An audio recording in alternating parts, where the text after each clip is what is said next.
గురుగారు, వాల్మీకి మహర్షి రామాయణం రాయటానికి ఆయనకి కలిగినటువంటి ప్రేరణ ఏంటి? అనేక పురాణాల్లో బ్రహ్మపురాణము, బ్రహ్మాండ పురాణము, అట్లాగే వాల్మీకి రామాయణంలో కూడా వాల్మీకి రామాయణాన్ని ఎందుకు రచించాడు, అతని యొక్క పూర్వ చరిత్ర ఏమిటి అనేటువంటి వివరాలు మనకు కథల్లో కనబడతాయి. వాల్మీకి మహర్షి బ్రహ్మ యొక్క అంశ సంభూతుట, బ్రహ్మగారే వాల్మీకిగా పుట్టాడన్నారు. ఇటువంటి వాల్మీకి మహర్షి కవితాశక్తి రావాలని చెప్పి శంకరుడి గురించి తపస్సు చేశారట. పరమేశ్వరుడు గురించి చాలా దీర్ఘకాలం తపస్సు చేస్తే పరమేశ్వరుడు ప్రత్యక్షమై ఏం కావాలంటే మధురమైనటువంటి కవిత్వం చెప్పేటువంటి సామర్థ్యం నాకు రావాలని కోరాట. దానికి శంకరుడు అనుగ్రహించాడు. దీన్ని బట్టే లోకంలో తెలుసుకోవాల్సిన విషయం ఏంటంటే, మనం పరమేశ్వరుడి యొక్క ఆరాధన చేస్తే చక్కటి కవితా సామర్థ్యం వస్తుందట. అట్లా కవితా సామర్థ్యం వచ్చినటువంటి వాల్మీకి మహర్షి తనకి పరమేశ్వర వరప్రసాదంగా వచ్చినటువంటి ఆ కవితాశక్తిని వినియోగించి ఒక ఉత్తముడైనటువంటి మానవుడు, మర్యాదా పురుషోత్తముడు గురించి ఒక కావ్యం రాయాలని నిర్ణయించుకొని తపన పడుతూ తమసా నది ఒడ్డున కూర్చున్నట శిష్యులతో. కూర్చుంటే అదే సమయంలో నారద యోగిందుల వారు వచ్చారు. ఆ నారదుల యోగిందుల వారు వస్తే నారదుడిని అడిగాడు, వాల్మీకి మహర్షి అడిగాడు, ఏమని? అయ్యా, లోకంలో ఉత్తముడైనటువంటి లక్షణాలు కలిగినటువంటి వారు ఎవరున్నారని ఒక 16 లక్షణాలని అడిగాడు. ఈ 16 లక్షణాలు పరిపూర్ణంగా ఉండేటువంటి వ్యక్తి ఎవరున్నారు? కోన్వస్మిన్ సాంప్రతంలోకే గుణవాన్ సత్యవీర్యవాన్ ధర్మజ్ఞస్య కృతజ్ఞస్య సత్యవాక్యో దృఢవ్రత అని ఒక 16 లక్షణాలు చెబుతూ ఈ 16 గుణాలు పరిపూర్ణంగా ఉండేవారు ఎవరైనా ఉన్నారా అని అడిగితే, అప్పుడు బ్రహ్మలోకం నుంచి వచ్చిన నారద యోగిందుల వారు అన్నారు, నువ్వు 16 గుణాలు మాత్రమే అడిగావు, 32 గుణాలు కలిగిన ఒక మర్యాదా పురుషోత్తముడైన వ్యక్తి ఉన్నాడు. ప్రస్తుతము ఇక్ష్వాకు వంశంలో ఉన్నారు. ఆయన దశరథ మహారాజు యొక్క కుమారుడు రామచంద్రుడు అని తెలుసుకో అని చెప్పి ఆ రామచంద్రమూర్తి యొక్క కథనంతా కూడా చెప్పారు. ఎంతవరకు చెప్పారు? పట్టాభిషేకం వరకు చెప్పారు.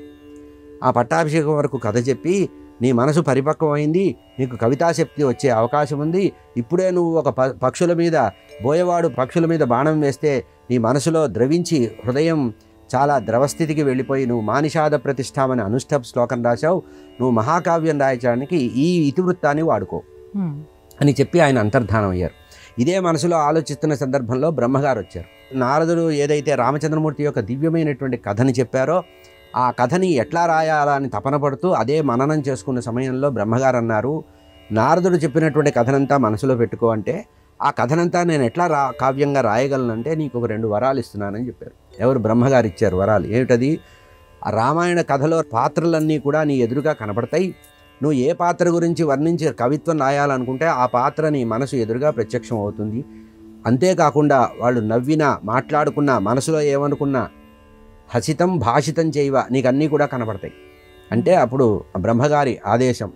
శంకరుడు వరం ఇచ్చాడు, నారదుడు కథ చెప్పాడు సంగ్రహంగా, బ్రహ్మగారు వరం ఇచ్చారు. ఈ ముగ్గురు ఎట్లా వచ్చారంటే రామచంద్రమూర్తి అనుగ్రహంతో వచ్చిందిట. తన యొక్క కథని ఒక ఉత్తముడైనటువంటి వాడు, మంచి శీల సంపన్నుడు, తపస్సు బాగా చేసి సత్వగుణాన్ని బాగా వృద్ధి చెందినటువంటి వ్యక్తి ద్వారా తన యొక్క కథని రాయించుకోవాలి అని అనుకున్నటువంటి రామచంద్రమూర్తే ఈ ముగ్గురికి కారణమయ్యారు. అట్లా రామానుగ్రహం, పరమేశ్వరానుగ్రహం, నారదుల ఉపదేశం, బ్రహ్మగారి యొక్క వరం, ఇన్ని కారణాల చేత వాల్మీకి మహర్షి లోకంలో శాశ్వతంగా ఉండేటువంటి ఆది కావ్యమైనటువంటి వాల్మీకి రామాయణాన్ని రచించడం జరిగింది. అది ఎంతవరకు ఉంటుంది? బ్రహ్మగారు ఒక వరం కూడా ఇచ్చారు, 2వ వరం. ఒకటేంటంటే, పాత్రలు నవ్వుకున్నా, లోపల ఏమనుకున్నా, బయట అనుకున్నా, ఎవరైనా సరే పశుపక్ష్యాదుల యొక్క మాటలు కూడా నీకు తెలుస్తాయి, నువ్వు రాసేటప్పుడు మొత్తం నీ మనసులో వస్తుందని చెప్తూ ఇంకొక మాట అన్నాడు, నువ్వు రాయబోయేటువంటి రామాయణం భవిష్యత్తులో పర్వతాలు ఉన్నంత వరకు, నదులు ఉన్నంత వరకు ఈ కథ లోకంలో శాశ్వతంగా ఉంటుంది. యావస్థాస్యంతి గిరయ సరితస్య మహీతలే, సరస్సులు, నదులు ప్రవహిస్తున్నంతకాలం, జీవనదులు భూమి మీద ఉన్నంత వరకు, పర్వతాలు, కులపర్వతాలు ఉన్నారు, ఆ పర్వతాలు ఉన్నంత వరకు నువ్వు రచించేటువంటి రామాయణం ఉంటుందన్నారు. కనుక వాల్మీకి రచించినటువంటి ఆదికావ్యమైనటువంటి మహనీయమైనటువంటి గ్రంథము వేదము యొక్క తాత్పర్యం అన్నారు. వేదోపబృంహణార్థం వాల్మీకి రామాయణం రచించారన్నారు. కనుక అటువంటి వాల్మీకి రచించిన రామాయణానికి మొట్టమొదట శంకరులు, తర్వాత నారద యోగిందుల వారు, తర్వాత బ్రహ్మ, వీరి వెనక ఉండి నడిపించిందంతా కూడా రామచంద్ర పరబ్రహ్మ. ఇన్ని కారణాల చేత వాల్మీకి ఆదికవి అయి రామాయణ గ్రంథాన్ని రచించడం జరిగింది.